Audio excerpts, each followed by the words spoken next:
안녕하세요. 출근길 3분노동법 전경국 농사입니다. 오늘은 일하다가 다쳐서 발생한 사고성 재해 또는 내심혈관계 질환으로 쓰러지거나 각종 직업성 질병으로 요양 중인 산재 근로자들이 산재가 아닌 개인적인 질병을 이유로 요양 중인 근로자와 달리 보호받을 수 있는 내용은 어떤 것이 있는지에 대해서 알아보는 시간을 가져보도록 하겠습니다. 그 첫 번째, 퇴직금 산정 기간에서 산재 요양 기간은 포함된다라고 하는 점이 있습니다.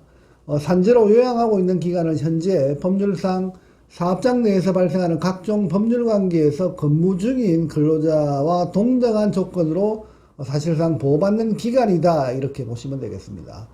업무상 재해로 인정받은 사항이기 때문에 이로 인해서 비록 요양 중이지만 근로기준법상 보호받는 각종 조건에서는 사실상 일하고 있는 근로자와 동일하게 판단하려고 하고 있다는 점입니다.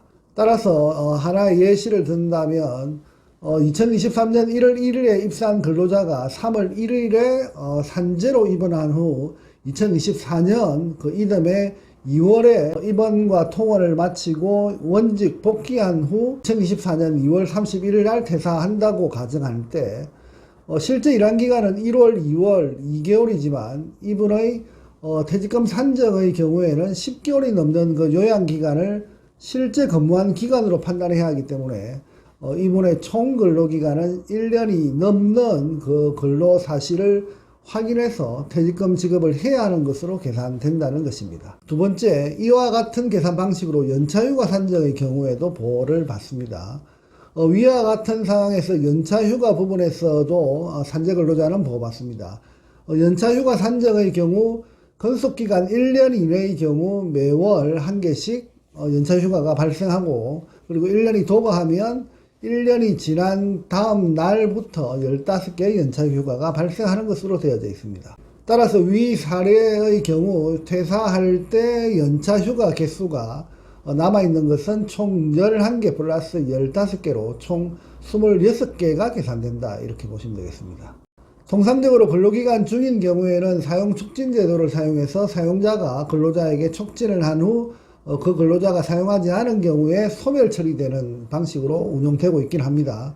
하지만 산재로 요양 중인 근로자의 경우 사용 촉진이 불가능하고 휴가 미사용의 그 사유가 업무상 재해라고 하는 점을 감안하면 휴가 미사용의 그 책임이 근로자에게 있다고 말할 수 없기 때문에 결국 퇴사 시에는 26개의 미사용 수당을 지급받을 수 있다, 이렇게 보시면 되겠습니다.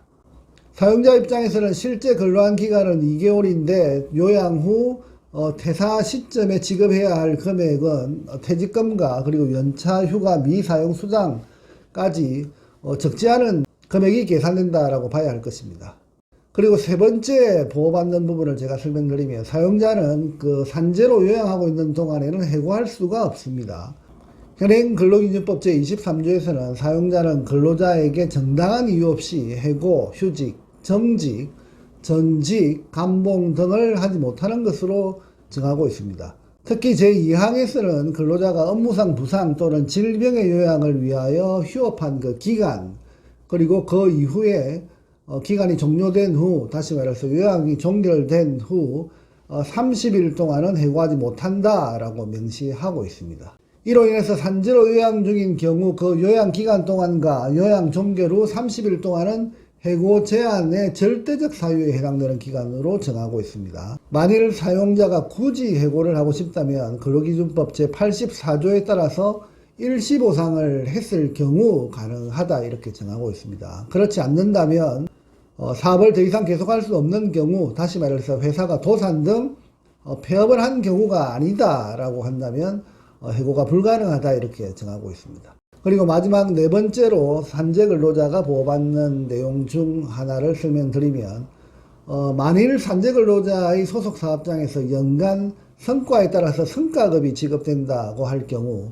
산재로 요양 중이던 근로자에게 지급할 성과급은 어떻게 해야 할지 궁금해 하실 수도 있을 것입니다. 이 부분은 현행법상 지급 여부를 정하고 있지 않아서 산재 근로자 보호라고 하는 그 법 취지를 감안해서 해석해야 할 것으로 생각됩니다. 아마 제 해석에 대해서 법률 해석의 문제이기 때문에 이견이 있을 수도 있습니다. 하지만 제가 생각하는 성과급 지급 여부에 대한 판단은 이렇습니다.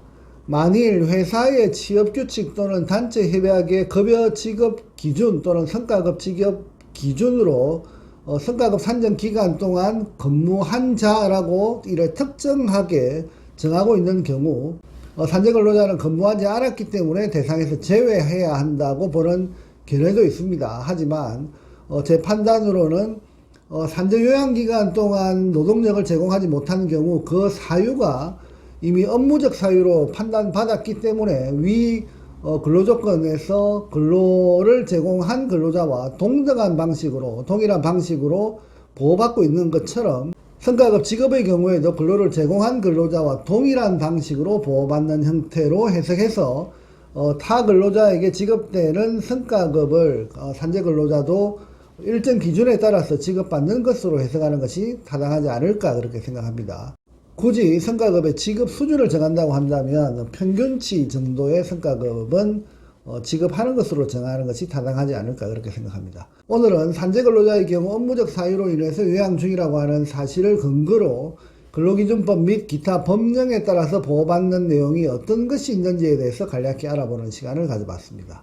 권리는 스스로 찾아놨을 때 보호받을 수 있습니다. 나의 권리가 어디에 떨어져 내뒹굴고 있지 않는지 항상 주변을 돌아볼 필요가 있다는 점을 강조드리면서 오늘 주제 영상을 마치도록 하겠습니다. 감사합니다.